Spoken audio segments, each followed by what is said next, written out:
What's up, everybody? Thank you for tuning in to episode 46 of Who Gives a Dram. I am your host, Connor Gilbert, and if you guys are checking out the podcast for the first time, hey, I really appreciate it. And if you are a returning listener, I appreciate your continued support. It means the world. We have a lot to talk about today. But before we get into the multitude of subjects that I have scattering across my brain right now, I do want to remind you guys, if you love the show, if you like the show, or even if you just put up with the show, the best way to help me out is just subscribe on all platforms, wherever you're listening to this podcast. That's the best way to support Who Gives a Dram currently. Just subscribe on wherever you're listening to. Go onto YouTube, check out the video podcast. You can see my reactions when I'm talking. Subscribe on YouTube, like the videos, comment on the videos, and leave a rating and review on iTunes. Those are the best ways to support me in this venture, in this whiskey podcast, and I would greatly appreciate it if you guys did that. Other than that, you guys, Instagram, Who Gives a Dram, TikTok, Who Gives a Dram, Facebook, Who Gives a Dram, and this podcast is brought to you by The Grapevine Media, www.thegrapevinemedia.com. Go check us out over there. I post my whiskey blogs on there. We do sports blogs, movie blogs, whole 9 yards. And we have a lot of cool content over there. So all of our social medias are Grapevine Media, and it's www.thegrapevinemedia.com. So yeah, we got a lot to talk about today. Quite a bit has happened since the last time that we came on to here last Wednesday. Namely, and I guess we'll just get this out of the way now. I turned 25. So that was a wake-up call for me, and not a bad way, in a good way. Quarter century old. If I was a Macallan, I would definitely be worth thousands and thousands of dollars, but I'm not. And I'm still not worth thousands and thousands of dollars. But regardless, I feel good. I feel I don't feel old yet, which is good, I guess. Took some time off from lifting this week. By the time this podcast comes out, I'll have a few lifts in. But haven't really been consistent with the working out, but that's okay. Diet's been good. Really haven't been drinking a whole lot, except for on my birthday, which I'll get into here momentarily. And I'm grateful to have another year on the earth. And I posted an Instagram post that's very redundant. I posted a picture on Instagram of what I was smoking, what I was drinking, which last night, which was when my birthday was, and I, just kind of saying, hey, this is what I'm drinking, my birthday pour, my birthday cigar, and just really thanking everyone who supported the show. It hasn't quite been a year yet. We've got about a little bit less than a month to go, I believe. But my 24th year in life, when I was 24 years of age is when Who Gives a Dram started. So I will always remember the age of 24, the Kobe Bryant year of my life, as the year I started Who Gives a Dram. And no matter what this becomes, whether it stays right where it is, whether it gets worse, or whether it blows up and becomes the greatest whiskey podcast in the world, as Donald Trump famously said last week. I'm so thankful for Donald Trump to call in to the podcast last week, by the way. I don't know if you guys heard it, but check out last episode. Donald Trump called in. You can't watch the YouTube video. You just have to listen to the audio podcast, but he tuned in to the podcast. But my Kobe Bryant year, my 24th year, Who Gives a Dram started, and no matter where this takes me, where it goes, it has become one of the things I'm most proud of that I've done. And I won't beat a dead horse here, but seriously, the continued support means the world. Everybody who I've connected with directly, anyone who's listening to the show, anyone who watches the videos, wherever my content comes across, this is something that I'm extremely passionate about, and I have done every single week for almost a year, and I'm going to continue to do it, and I want to grow. If I wasn't a 25-year-old who's working 40 hours a week and has other things going on, I would definitely put in full-time hours into this. But for what we have now, for the amazing guests that have been on the show, Ron and Matt from Phenomenal Spirits. We had Chris from Knows Your Bourbon, and then obviously my guy, Daryl, aka Whiskey Sith, and my brother Kale for Whiskey with Kins. Having some amazing guests on the show and just being able to talk whiskey has been it's been an honor, and it's been an honor that I've reached people who have reached back out to me and said, "Hey, I listened to your podcast and I really enjoy it." That means the world. I'm just trying to be like all the other whiskey podcasts out there. Well, I look up to them. I'm not trying to be like them. I want to be my own thing. But, you guys know who you are, who I've reached out to you guys directly in terms of those podcasts. But regardless, I don't want this to be this isn't supposed to be like a heartfelt thing. I just wanted to say that. I wanted to verbalize my Instagram post and say thank you to everyone who supported. We still got a few more weeks till the year anniversary, in which I will basically regurgitate what I just said. But 24, my 24th year of life, Who Gives a Dram started, and it has made me a better person in general. With that being said, I had a fantastic pour last night, and I had a fantastic cigar. So I've been on record saying, my favorite cigar is the Pappy Van Winkle cigar. They are always stocked at my local cigar lounge, vintage cigar lounge in downtown Westerly, Rhode Island. You guys down there are the bomb. I don't know if you listen to this. I'm sure you don't. But if you do, you guys are the bomb. And those Pappy Van Winkle cigars are by far my favorite. They taste like hay. I've said this a million times. I want my cigars to taste like hay. Don't ask me why. That's just what I like. And I had a Pappy Van Winkle cigar last night, and it was delicious. But before I smoked the cigar, I had a pour, and I showed it on the podcast last week.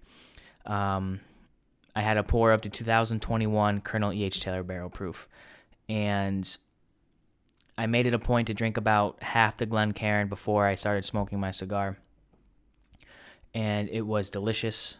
I mean, I didn't even bother writing down tasting notes. I just wanted to enjoy it. I was sitting out with my family, after a great meal, and my pumpkin pie blizzard cake, and I just enjoyed the hell out of it. It was just a great night in general, and I'm very thankful to Ron from Wyoming Spirits, or Wyoming Package Store, for giving me that sample, and I'm very thankful for the guys at Vintage Cigar Lounge for always stocking my favorite cigars for occasions like that. Now, did I pay $17 for the cigar? Yes. Is that entirely too much for a cigar for a 25-year-old kid on a budget? Yes. But do I still happily pay for them on occasion? Absolutely. They're the best. They're not the most friendly budget cigars. But nevertheless, it was a fantastic night, celebrating 25 years of life. And I almost, I was thinking to myself, like, maybe we should have a 25-year-old whiskey to review. Maybe I should go treat myself to a 25-year-old whiskey. I obviously decided against that because don't have that money, but I settled for something just as good. So by the time this comes out, you'll know that we are doing a Larceny barrel proof B521 pour today. Just like the Elijah Craig's, Larceny does 3 barrel proof releases a year, and it's been a bottle that has eluded me since I knew that Larceny did it. Now, I'm not the biggest fan of Larceny small batch, and I think I'm going to do that next week. I almost did it this week, but I wanted to do this week. I don't love Larceny small batch. However, I haven't had it in a while, so my dislike for it isn't valid yet. I need to retry it. But the few times I've had this Larceny barrel proof here was actually at Vintage Cigar Lounge. And it has been fantastic from what I can remember. So we're going to drink a little bit of this today. We're actually going to uncork it. It's still sealed and everything. And we're going to do a little bit of a taste of a review on the only wheated barrel proof bourbon. I don't know if that's fact. We did a wheater last week with Weller Special Reserve, and this was no coincidence, by the way. This was no coincidence. I was out driving on Saturday, and I was just driving about. I told myself, you know what, I'm gonna go check out a handful of local stores, see what I can find, and I did find a few bottles. I posted them on my story over the weekend, so if you saw my story, then you know what I'm about to say. I stopped out, was unsuccessful. I was unsuccessful at most stores. Saw a few Blantons, saw a few Colonel H. Taylors, all $100 or more. Obviously, I'm not going to pay that. Didn't really see anything. I saw a Stag Junior for $250. I saw a E.H. Taylor Barrel Proof for $600. I saw an Old Fitz Bottled and Bond 11-year for, I think, around $500 to $600 as well. Other than that, didn't really see much, but I did make a few finds. I picked up a bottle of George Dickel 13-year bottled and bond. I'm not sure what the exact MSRP is on it, but I picked it up for $29.40. Weirdest price I've ever paid for a whiskey. Also, I think the best deal I've ever seen out and about. Rather than finding something like when I bought my second bottle of Weller 107 for $50, or my Colonel E.H. Taylor for $43. Other than that, finding something at its true MSRP. I mean, I don't know if this bottle was priced wrong, but the entire line was priced the same. So I don't know if it was a closeout sale or what. And I don't remember what the liquor store's name was. It was somewhere in Rhode Island, but $29.40. I bought a George Dickel bottle and bond. Had no intention of buying that. I did try it. We will review it. I tried it on the night of the fights on Saturday night, and I enjoyed it. We'll review it on the podcast. I do have some thoughts on it. But I found that. I stopped into a store.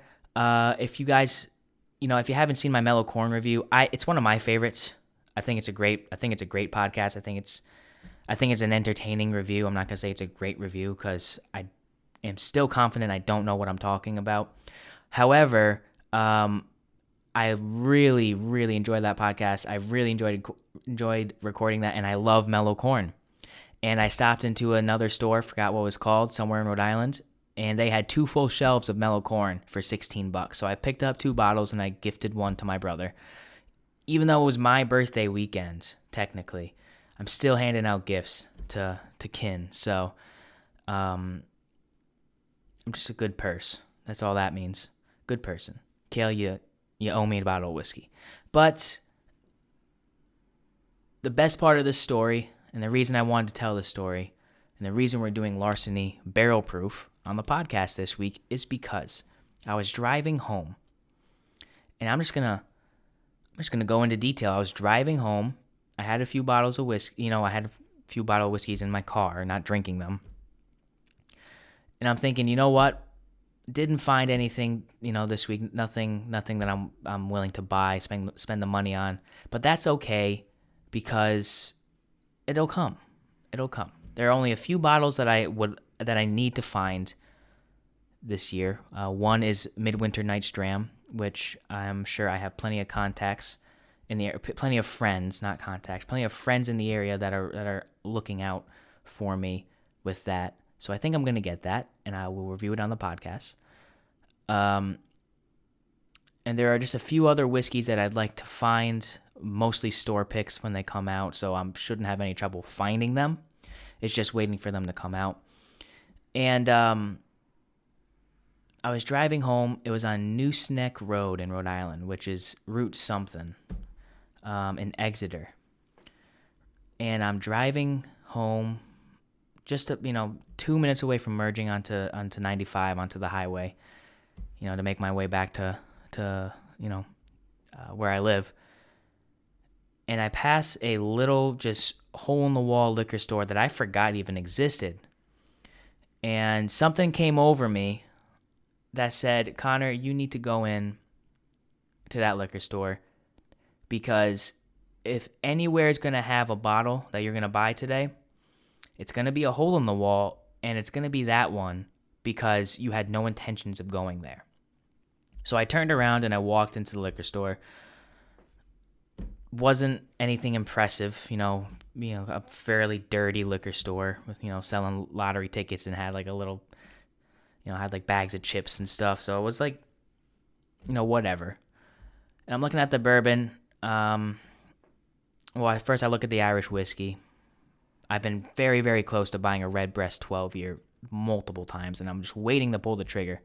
It hasn't felt right yet. It has to feel good in my plums before I buy a bottle of whiskey. It's a Will Ferrell quote from Eastbound and Down.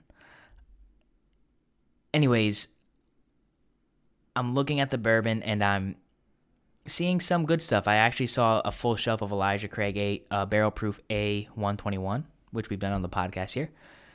Buffalo Trace, Sazerac Rye, just those ones that, it's nice to see on the shelf. And then staring right in front of me, like waist level or maybe chest level, were 2 bottles of a Larceny Barrel Proof B521 for $70. So I had a big old smile on my face, and I had never seen this before. It's one of those bottles that have eluded me. I've been looking for it forever. And me and my brother ended up buying both bottles. So now we own 2 bottles of this, and that is why we're doing it on the podcast this week, because when I look at it, it makes me happy. It makes me think about, one of the few times I found a bottle, and I'm like, wow, this is amazing. I'm so happy. So this was my birthday gift to myself, and that's why we're doing it on the podcast. So let's open it up now. Let's give this baby a little bit of time to mature in the snoot glass. Once again, this is a live opening. I haven't cracked this yet, and I haven't had this for a very long time. So if you're watching the video podcast, you can see that I'm legit taking off the plastic wrap. You can probably hear it in the mic as well. And it's going to bother me if I don't get off this entire wrap. I need to take off the entire wrap before I open a whiskey. I only feel like it's respectful that way. So that's gone. We're going to keep this little tag pamphlet thing on the whiskey, because it was Whiskey of the Year in 2020, the B520. So let's open it up, you guys. Ooh. Real cork. Always love to see that. So we'll get some in the glass. Not much. It is barrel proof, so we've got to drive after this, so got to be careful with that. Put it right back here. So let's let that rest for a few minutes, because there's something else I want to talk about. Now, I try to not talk about too many things that aren't whiskey related, but you know what? I was thinking to myself the other day, I like other things other than whiskey, and, no one has reached out to me saying, hey, dude, don't talk about these certain things, so I'm going to talk about them. This is Who Gives a Dram. Obviously, this is always going to be centered around whiskey, but I like the other things too, and maybe you guys like other things too as well. So I want to quickly touch on two things. I want to shout out Nick Diaz for this weekend. Now, if you remember last podcast, I suggested that you go Stockton slap the subscribe button on all platforms in honor of Nick Diaz fighting. Obviously, Nick Diaz fought on Saturday. He lost, and he didn't look very good, and he basically quit, but it was really cool watching him fight. So Robbie Lawler essentially won by TKO in the second round. Nick Diaz looked slow, and he looked like he didn't want to be there, but he put on some pretty good combinations, and for, most of the first round, it was a very exciting fight, and nothing, overly exciting. It was just cool to see Nick Diaz again. So that was fun. Nick Diaz is obviously not going to fight again. I think he's 39 years old, maybe 40 years old. So he's done. We won't see him fight again, I don't think. But it was fun to watch him. It was cool to see Nick Diaz come back. I don't know what's going to happen with Robbie Lawler now. We'll probably put him against another legend, veteran, I should say. Because Robbie Lawler didn't look bad in that. He just, it was just a weird fight. It felt like a Triller fight almost. Like it felt like a celebrity boxing match almost, which I don't know if it's a good thing or a bad thing, but I enjoyed the hell out of it. Valentina Shevchenko killed a chick in the co-main event, Lauren Murphy. It's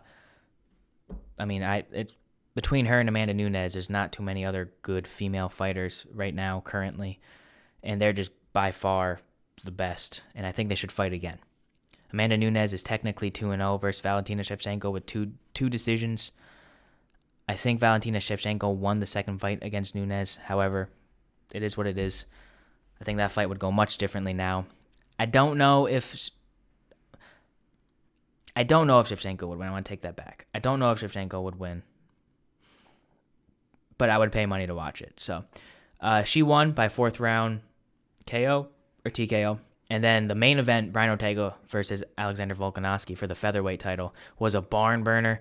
Ortega had Volkanovski in two deep chokes, a guillotine and a triangle choke, and both times, all of us standing there. I'm there with with Kale, with my brother Kale. I'm there with my cousin Tom, our buddies.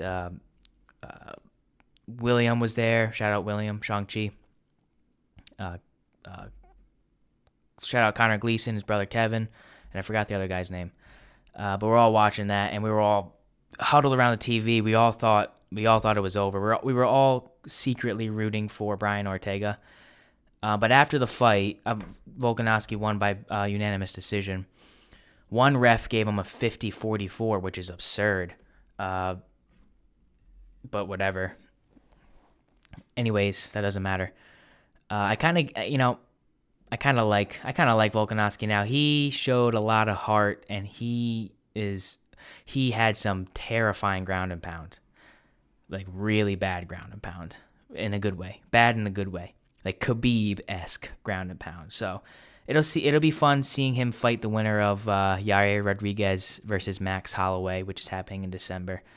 I'm sure he'll fight Max Holloway again, and I think Max Holloway will win that fight.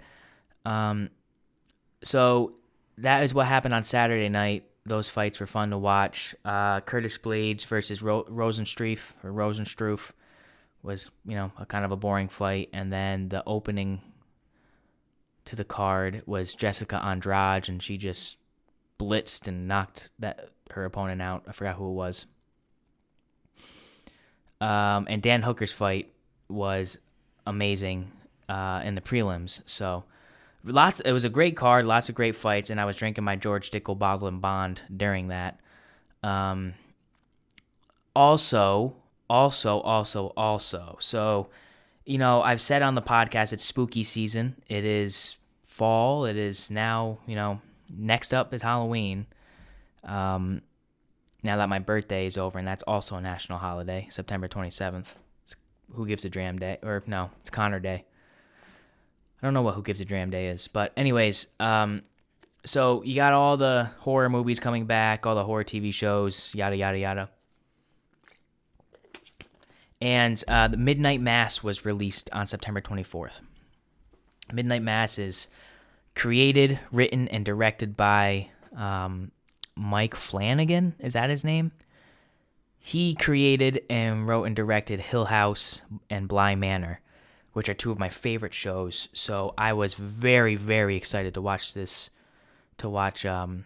show, and I wasn't able to start it until last night, which was Monday night.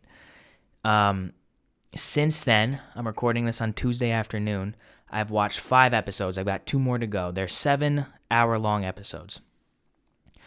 And I'm not going to give any spoilers. I'm not sure if anyone listening to this has even either watched the show or has any intention of watching the show. But I will say this. I will say that it is very bold in what it is trying to do. I will say that the acting, as every Mike Flanagan project is, I want to make sure his name is Mike Flanagan before I continue to say that. Midnight Mass. Let's see. Yeah, Mike Flanagan. I I don't know what it is about Mike Flanagan's shows, but it must be the script, because the acting is always superb, and you can tell it's a Mike Flanagan show because there is just so 3/4 of the show is monologue, and I think it works because it's so good that you're captivated, you're intrigued, you are in the middle of these character storylines and plots and subplots and subplots. There's just so much going on, and you're so vested into it that it makes the scares that much creepier and that much scarier. And there's not that many jump scares out there in terms of like an Insidious or Conjuring or something like that, where there's, something's jumping out at you. There's a few in the 5 episodes that I've seen so far, but it's mainly just creepy. A lot of music helps with that, different types of music. Acting has a huge part in that, facial expressions, body language, etc. And as of right now, it is sitting not on par with Haunting of Hill House, but it's not too far behind. I do like it better than The Haunting of Bly Manor. And the guy who plays the main character, Riley, he's the quarterback from Friday Night Lights, the TV show, according to my brother. I've never seen it, but he's fantastic. And the girl, the other main character, who plays Nellie, older Theo in Hill House. She's fantastic. And then the priest is just, wow. The priest blows me away. And then that, I don't mean to say a bad word, but that bitch who's like what do they call it? Someone who blindly follows, a zygote. I gotta Google that now. Someone who blindly follows. What do you call? Not a disciple.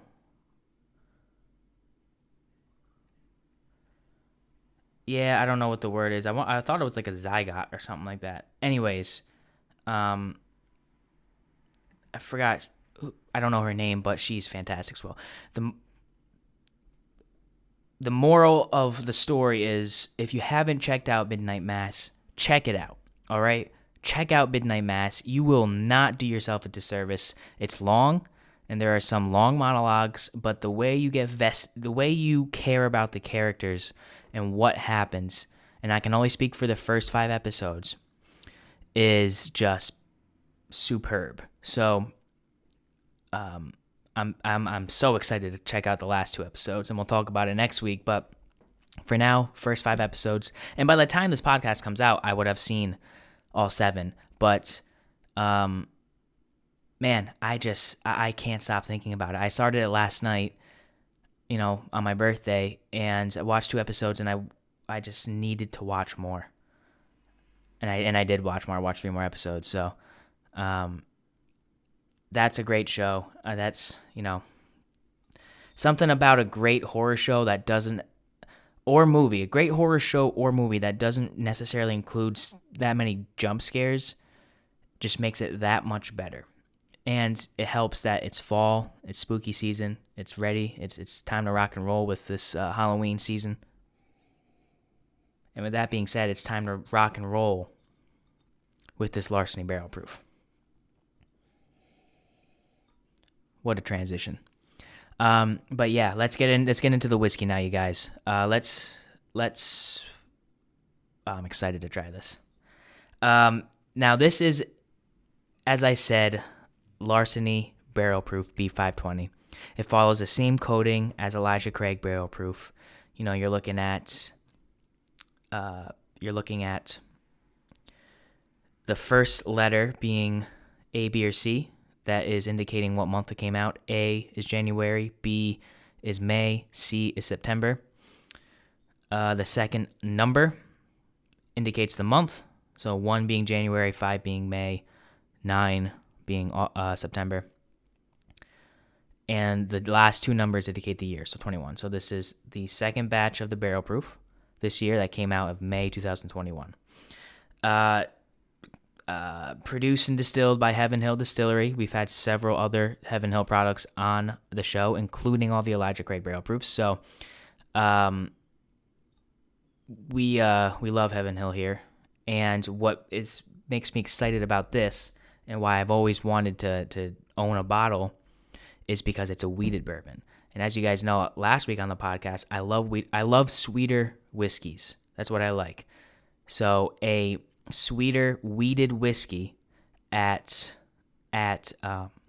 barrel strength is something that very much intrigues me.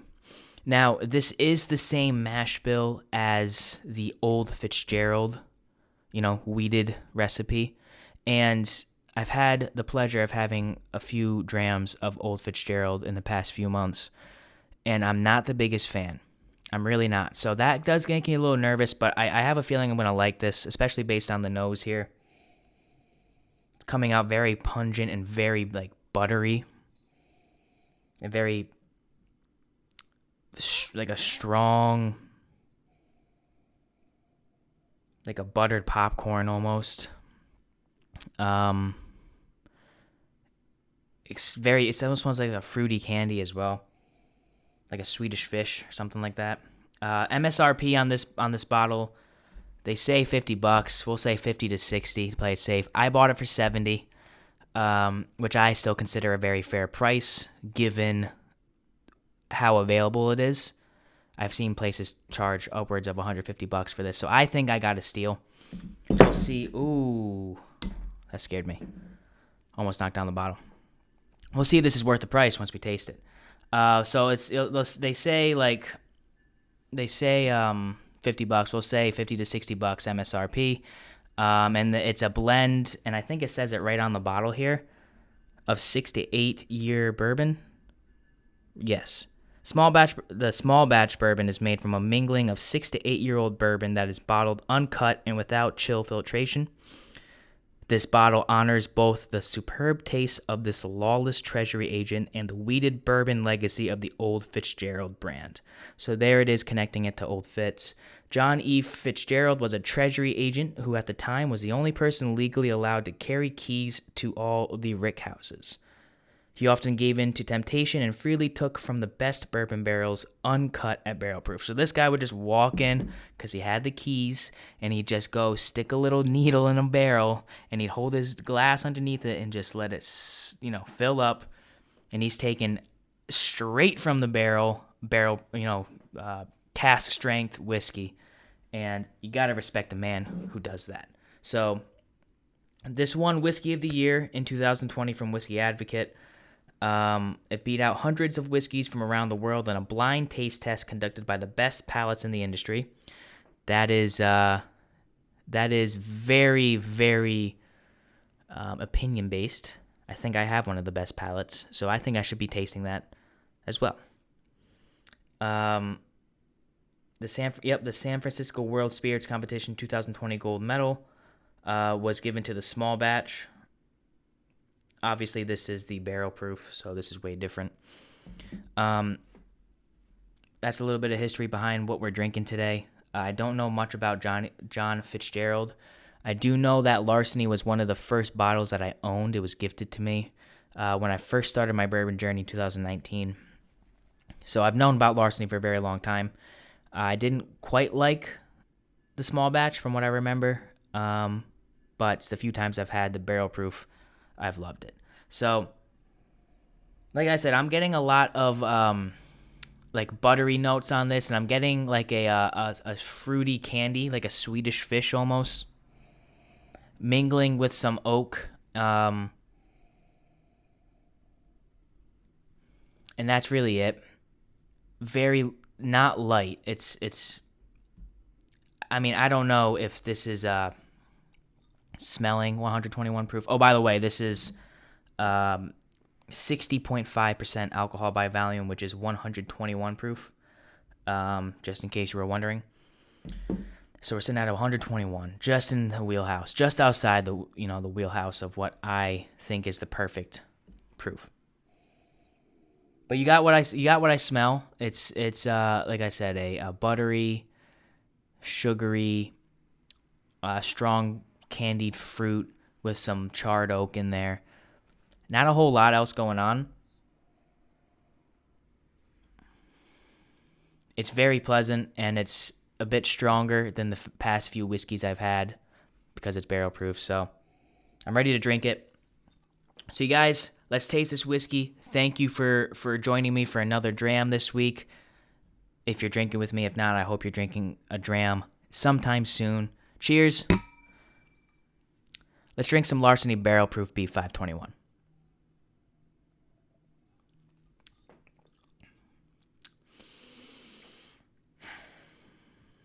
Delicious. Delicious. First sip just goes right down the gullet, as we know. It's hot. It's definitely hot. Obviously, this is the first whiskey I've had today. It's hot. It's lingering.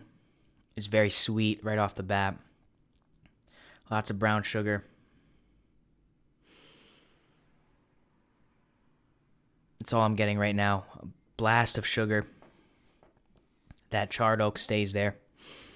It's not as present as on the nose, but it's definitely there, some oak. And I really appreciate that.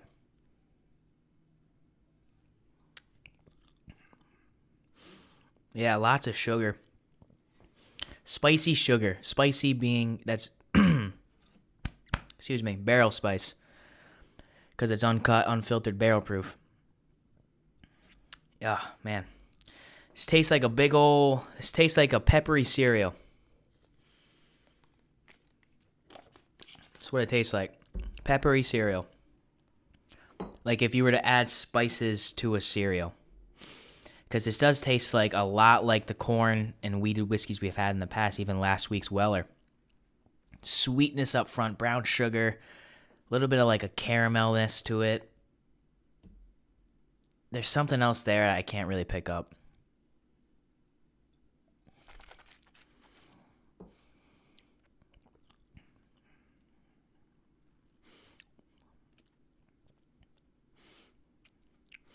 Yeah, that spice is very prominent. That barrel spice is there.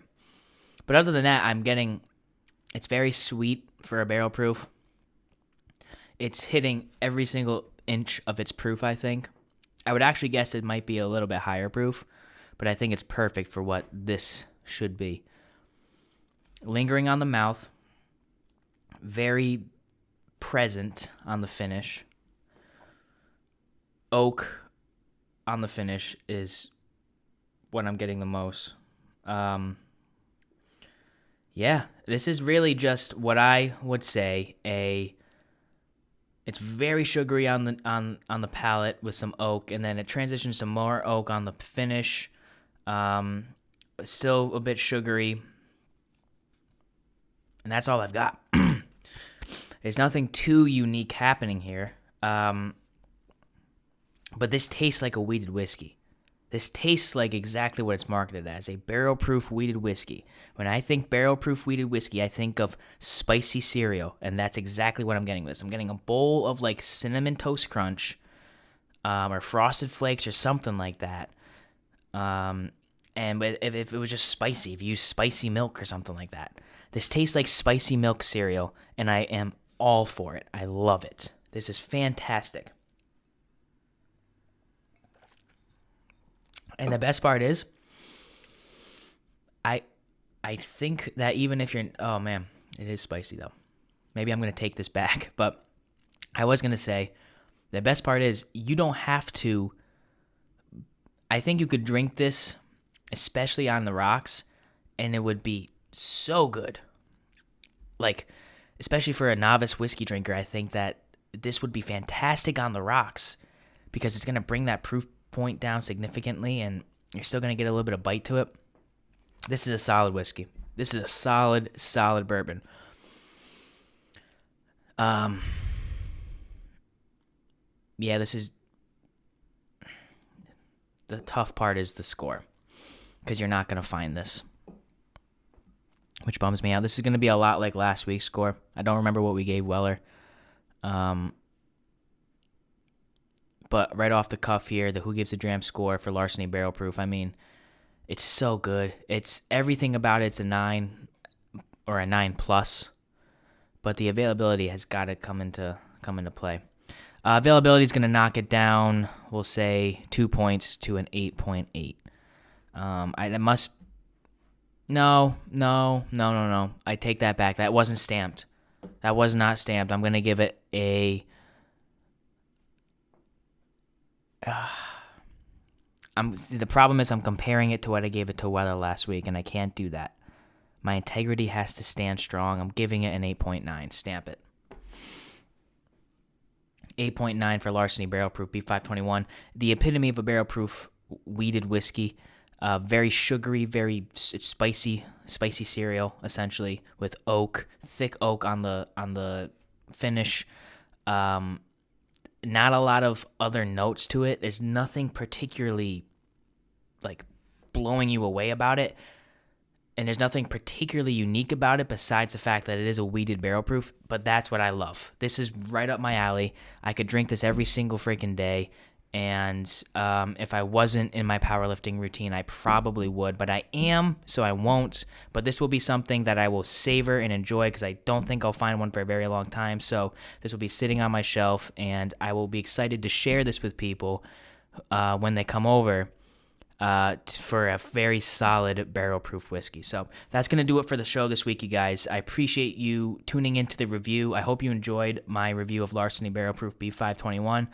I really enjoyed this whiskey. This is a great show. We talked a little bit of everything. We're touching all bases, and that's what I'm doing. That's what I'm trying to do with Who Gives a Dram. Just touch all bases, things that I like to talk about, and hopefully you guys like to listen to me talk about them, and I can provide some entertainment for between 40 and 50 minutes of your day. So if you're not already, you guys, I'm going to mention it one more time before we log off. Go subscribe on all platforms. Leave a like and comment on YouTube, and leave a rating and review on iTunes as well. I would really appreciate that. Instagram, TikTok, Facebook is Who Gives a Dram. Go search me on there. Go give me a follow on there.